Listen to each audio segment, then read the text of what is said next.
నమస్కారం లైవ్ షోకి స్వాగతం. ముందుగా అతిథుల పరిచయం శ్రీ పురుషోత్తమ రెడ్డి గారు, రాయలసీమ మేధావుల ఫోరం కన్వీనర్, ప్రముఖ విశ్లేషకులు, శ్రీ శివశంకర్ గారు, వైఎస్ఆర్ కాంగ్రెస్ పార్టీ అధికార ప్రతినిధి. ముందుగా కొన్ని ఆసక్తికరమైన వీడియోలు చూద్దాం. ఇక వార్తల్లోకి వెళ్తే తెలంగాణ వార్తల్లో కాంగ్రెస్ ముందు 3 ఆప్షన్లు. స్థానిక సంస్థల ఎన్నికలపై 23న పిఏసీ భేటీ. పార్టీ పరంగా తీసుకోవాల్సిన నిర్ణయాలపై చర్చించనున్న నేతలు. ఎత్తిపోతలు ఎప్పుడు, గోదావరి జలాశయాలు నింపేది ఎప్పుడు అంటూ మరో కథనాన్ని కూడా సాక్షి పత్రికలు ప్రముఖంగా ఇచ్చారు. ఇక ఆంధ్రప్రదేశ్ వార్తల్లోకి వెళ్తే మోగుతున్న అప్పుల డప్పు. అప్పుల్లో ఏపీ టాప్. 25-26 తొలి 4 నెలలపై కాగ్ గణాంకాలు ఇవి అంటూ బాబు సర్కార్ బడ్జెట్ అప్పులే ఏకంగా 48,354 కోట్లు ఈ 4 నెలల్లోనే జరిగినటువంటి అప్పు, తీసుకొచ్చినటువంటి అప్పు. ఇటువంటి వార్తలు ఎల్లో మీడియా వేయదు కదా, కాబట్టి సాక్షి చూస్తేనే జనానికి ఏం జరుగుతుందనేది అర్థమవుద్ది. అలాగే సాక్షి టీవీని చూస్తేనే వాస్తవాలు ఏంటో తెలిసే అవకాశం కనపడుతుంది. ఎందుకంటే అన్ని కప్పిపుచ్చేస్తున్నారు కదా ఎల్లో మీడియా నుండి. మురికి వార్తలు ఇవ్వడానికి ప్రాధాన్యం ఇస్తున్నటువంటి వాళ్ళు అసలు వార్తలు ఇవ్వట్లేదు కదా. అందుకని అన్ని వార్తలు తెలుసుకోవాలంటే సాక్షి టీవీ చూడండి. రాని చోట్ల రానివ్వకుండా ప్రభుత్వం కానీ ఇతరత్ర అడ్డం పడుతున్నప్పుడు మీరు ఖచ్చితంగా కేబుల్ ఆపరేటర్ని నిలదీయండి. వాళ్ళు కూడా భయపడుతున్నారు, బాధపడుతున్నారు, మాకు ఆదాయం తగ్గిపోతుందని.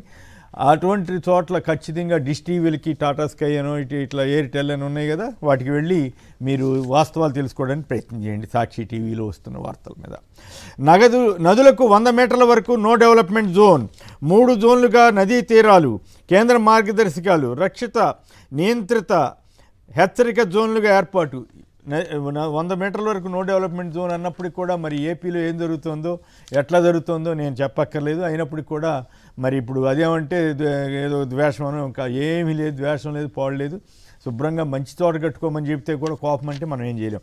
వరద దుష్ప్రచారంపై కేసులంట. వైసీపీ అనుకూల మీడియాపై ప్రభుత్వం కూడా ఇట్లా అయితే అసలు జగన్ గారి టైంలో ఈ తెలుగుదేశం మీడియా మీద ఎన్ని కేసులు పెట్టి ఉండాల్సింది. అసలు ప్రకాశం బ్యారేజ్కే ఏదో అయిపోతుందని ప్రచారం చేశారు కదా, మరి అప్పుడు అసలు కేసులు లేవు. ఇప్పుడు చూడండి, ప్రతి దాంట్లోనూ కొండవీటి వాగు వరదను గుంటూరు ఛానల్కి మళ్లించారని ఛానల్లో కథనం చేశారు, ప్రచారం అయిందంట. పొన్నూరును ముంచేశారని తప్పుడు ప్రచారం అంటే పొన్నూరుని కాదు అంది, ఆ ప్రాంతంలో ఉన్న పొలాలు దెబ్బతింటున్నాయని కొందరు అన్నారు.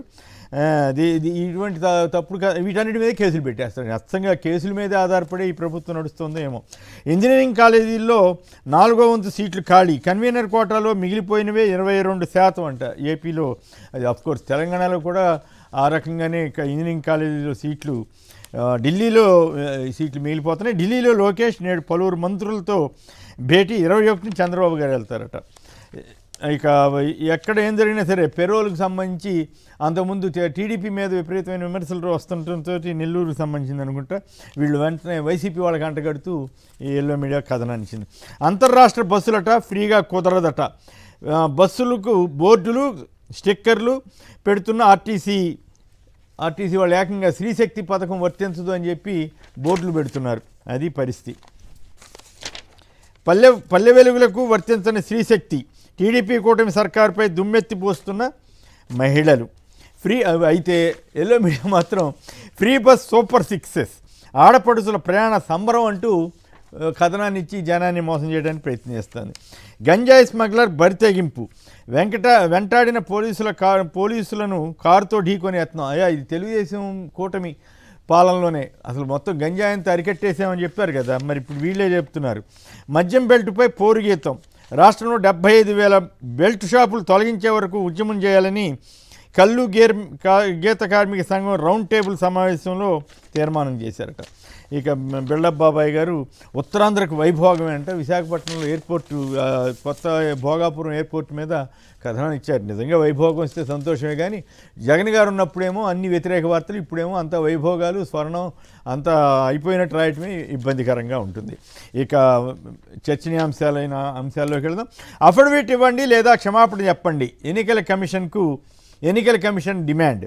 ఓట్లు చోరీ బట్టబయలే ఈసీ బెంబేలెత్తుతోందన్న రాహుల్ గాంధీ.